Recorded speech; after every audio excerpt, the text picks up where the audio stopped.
There is a moment that happens every morning within the first hour of waking where your body is doing something extraordinary. Most people sleep through the significance of it. They reach for their phone, they shuffle to the kitchen, they pour their coffee, and they move on with their day without ever realizing that what they do or do not do in that narrow window of time has a direct and measurable effect on the fat stored around their abdomen. Not eventually, not theoretically, that morning, every morning. This is not about a supplement, it is not about a special drink or a trending wellness routine. It is about a biological window that your body opens every single morning. A window that your physiology has been opening your entire life and that the vast majority of people are unknowingly closing before it ever has a chance to work. What makes belly fat different from the fat on your arms or your thighs or your back is not just cosmetic. Visceral fat, the fat that accumulates deep in the abdominal cavity surrounding your organs, behaves differently from subcutaneous fat at a metabolic level. It is more metabolically active, it releases inflammatory signals, it communicates directly with the liver, it interferes with insulin signaling in ways that fat stored elsewhere in the body simply does not. Researchers have spent decades trying to understand why belly fat is so stubborn, why it seems to accumulate faster than fat elsewhere and resist efforts to remove it. And part of the answer, a significant part, comes back to what is happening in the hours around waking. Most people understand fat loss in a simple, reductive way. Eat less, move more, create a calorie deficit, and the fat will come off. And while the basic thermodynamics of that framework are not entirely wrong, they are woefully incomplete. Because the body does not burn fat uniformly, it does not access all fat stores equally. The question is not just whether you are in a calorie deficit.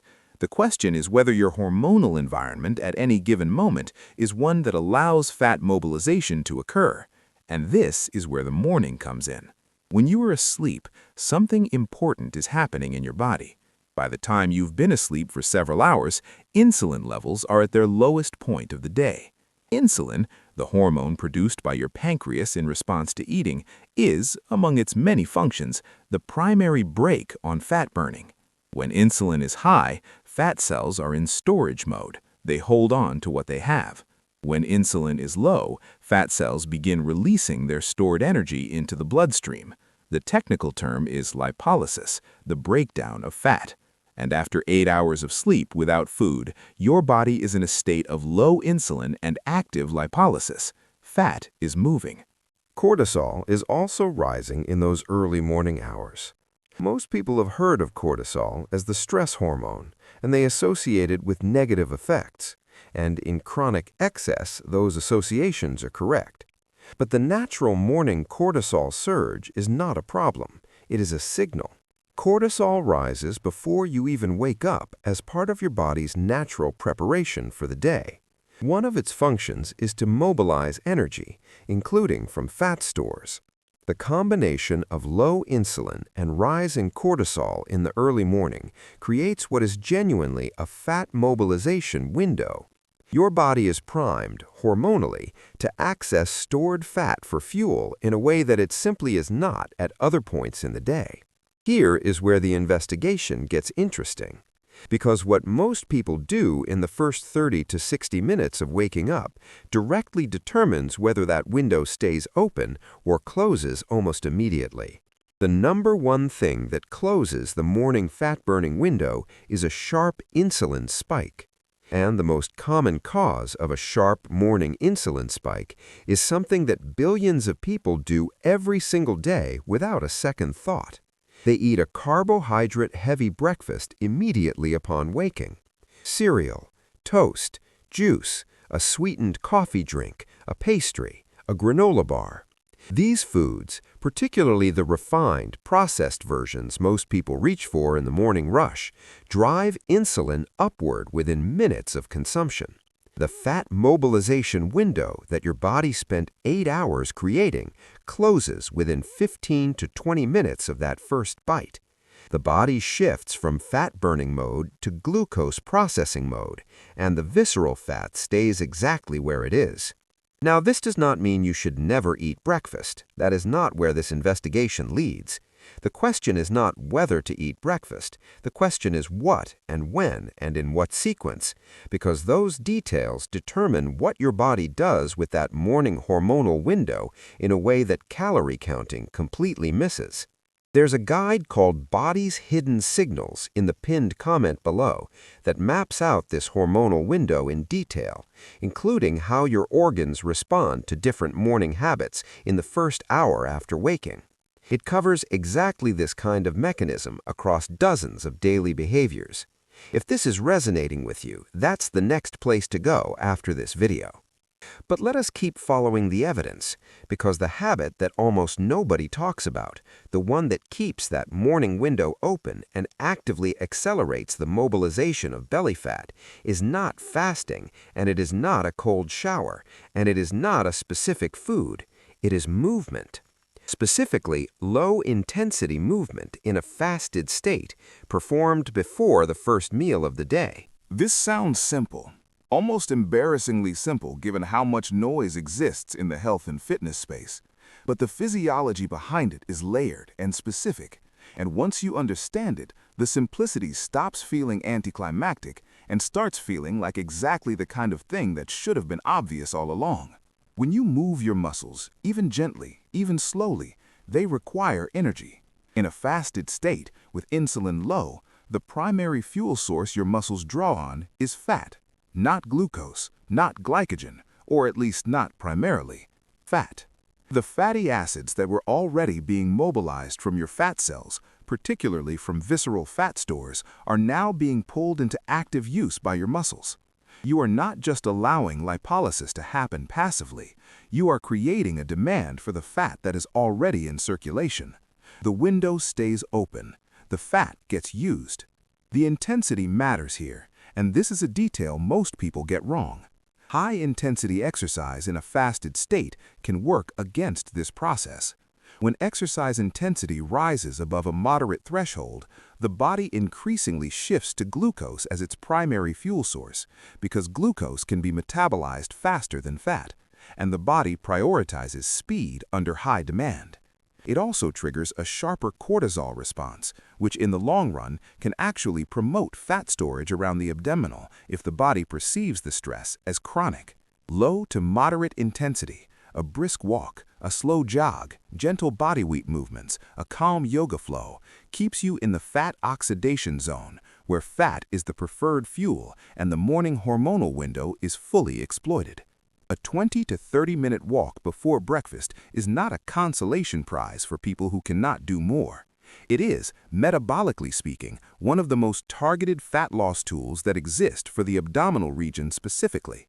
And the reason it works so well for belly fat in particular comes back to the nature of visceral fat itself.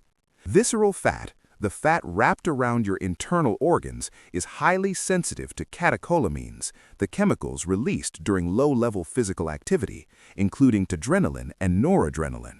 These chemicals bind to receptors on fat cells and trigger the release of stored fat into the bloodstream. Subcutaneous fat, the fat just under your skin, also responds, but visceral fat responds more readily. Its receptor density for these fat-mobilizing signals is higher. This means that fasted morning movement does not just burn fat generally, it creates conditions that are disproportionately effective at targeting the abdominal depot. The body does not care about aesthetics, but the mechanism it uses happens to produce results in exactly the region most people care about most. Now, let us add another layer, because the story does not end with the walk. What you do in the first 30 minutes after that walk is just as important as the walk itself. After low-intensity fasted movement, your body is in an elevated state of fat mobilization. Insulin is still low, fatty acids are circulating, your metabolism is running on fat. If you return home and immediately consume a high glycemic breakfast, the toast, the cereal, the juice, the insulin spike arrives and the process stops. Everything returns to storage mode. The fat that was mobilized but not yet fully oxidized gets repackaged.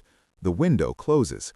But if you extend the fasted period even slightly, by 30 more minutes, by an hour, Or if your first meal is protein-dominant with minimal refined carbohydrate, the fat-burning state continues.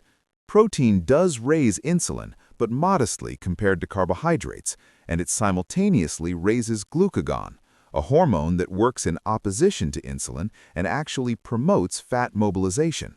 Eggs, plain Greek yogurt, a small portion of nuts, lean protein of any kind, these foods continue to work with the morning hormonal environment rather than against it. The fat that was already being released from visceral stores continues being used rather than being recalled to storage. This is the piece that almost nobody explains completely. The morning habit that melts belly fat is not a single action. It is a sequence. Wake up, delay the first meal slightly, move your body at low intensity before eating. When you do eat, lead with protein rather than carbohydrates. This sequence keeps the fat mobilization window open for a longer portion of the morning, and it does so not by starving the body or stressing it, but by respecting the hormonal logic that the body already follows on its own. Hydration belongs in this sequence, and its role is more specific than most people assume. Drinking water upon waking, before coffee, before food, supports liver function at a moment when the liver is already busy. The liver is the central processing organ for fat metabolism. Fatty acids released during lipolysis are transported to the liver to be converted into usable energy through a process called beta oxidation. The liver's efficiency at this process is directly influenced by hydration status. After 8 hours of sleep with no fluid intake, you wake up mildly dehydrated. A mildly dehydrated liver is a slower liver. Drinking 400 to 600 milliliters of water within the first 15 minutes of waking supports liver function and improves the efficiency of the fat oxidation process that is already underway. It is a small action with a specific and measurable mechanism behind it. Coffee, interestingly, fits into this sequence in a way that most people do not fully appreciate. Black coffee, without sugar, without cream or flavored syrups, does not meaningfully raise insulin. It does raise cortisol slightly, but in the context of the already elevated morning cortisol surge, this is not problematic for most people. More importantly, caffeine increases the release of fatty acids from fat tissue by stimulating the same adrenergic receptors that physical activity activates. A cup of black coffee consumed before a fasted morning walk has been shown in research to increase fat oxidation during that walk by a measurable amount. The caffeine primes the fat cells, the movement creates the demand, and the fasted state ensures that insulin is not competing against the process. It is a stacking effect. Each element of the sequence amplifies the ones around it. The cortisol piece deserves more attention because this is where the habit that melts belly fat and the habit that creates belly fat share the same hormone, and the difference between them is almost entirely about timing and context. Chronic stress, chronic sleep deprivation, and chronic overtraining all elevate cortisol for sustained periods of time. When cortisol stays elevated throughout the day rather than peaking naturally in the morning and declining, it promotes insulin resistance and visceral fat accumulation directly. The same hormone that helps mobilize belly fat in the morning under the right conditions is the hormone most associated with belly fat accumulation when it is dysregulated. This is why sleep is not a passive element in this equation. It is the foundation of the entire morning window. Poor sleep disrupts the natural cortisol rhythm. It blunts the morning peak that supports fat mobilization. It elevates the daytime baseline that promotes fat storage. People who sleep 6 hours or less consistently show significantly higher levels of visceral fat accumulation over time, independent of their diet and exercise habits. The morning fat-burning window is not available in full to someone running on chronic sleep debt, regardless of what they eat or how early they walk.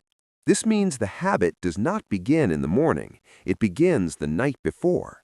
Getting to bed at a consistent time, protecting 7 to 8 hours of sleep, avoiding large meals and bright screens in the final 90 minutes before sleep, these are not wellness cliches. They are the conditions that allow the hormonal architecture of the morning to be intact and functional when you wake. Now, let us talk about why this is not common knowledge. Why is nobody talking about it the way it deserves to be talked about? Part of the answer is commercial. The supplement industry, the meal replacement industry, the fitness product market, none of them benefit from a message that says your most powerful fat loss tool is a fasted walk, a glass of water, black coffee, and eggs. There is nothing to sell in that sequence. No proprietary blend, no 30-day protocol, no subscription. The morning fat-burning window is freely available to every human body that wakes up every single morning. The only thing standing between most people in that window is the information they do not have about how to use it. The other part of the answer is that the mainstream conversation about fat loss almost always focuses on what you eat, total calories, macronutrient ratios, food quality, without equal attention to when and in what hormonal context those choices are made. The morning window is a timing and sequencing story. It is not a diet. It is a relationship with your body's own biochemistry, and it starts to work the moment you understand it. What you're really working with here is not discipline, it is alignment. Aligning your morning behavior with the state your body is already in when you wake up. Your body does the work. Your hormones are already positioned. The fat is already being mobilized. The only question is whether your first 30 minutes of the day support that process or interrupt it. And once you see the biology clearly, the answer to that question becomes obvious. You do not need a perfect morning. You do not need every element of the sequence in place every single day. Starting with one piece, the walk, the water, the protein first meal, and holding it consistently begins to shift the pattern. The effect is cumulative. The hormonal environment that one morning builds becomes slightly more responsive the next morning and the one after that, as the body adapts to a routine that respects its own natural signals. Most people carry belly fat for years and never connect it to what happens in the first 60 minutes after waking. They try diets, they try calorie counting, they try exercises, and they get results that never quite match the effort. Now you understand the missing variable. The morning is not just the beginning of your day. For your metabolism, it is the highest leverage moment of the entire 24-hour cycle. The window is there. It opens every morning without fail. The Body Hidden Signals Guide in the pinned comment takes this further and covers the other windows and signals your body sends throughout the day, the ones that most people misread or miss entirely. It's the same kind of investigation we went through here, applied to 40 different body responses that show up in your daily life before they become real problems. If understanding your body at this level interests you, that's exactly where to go next.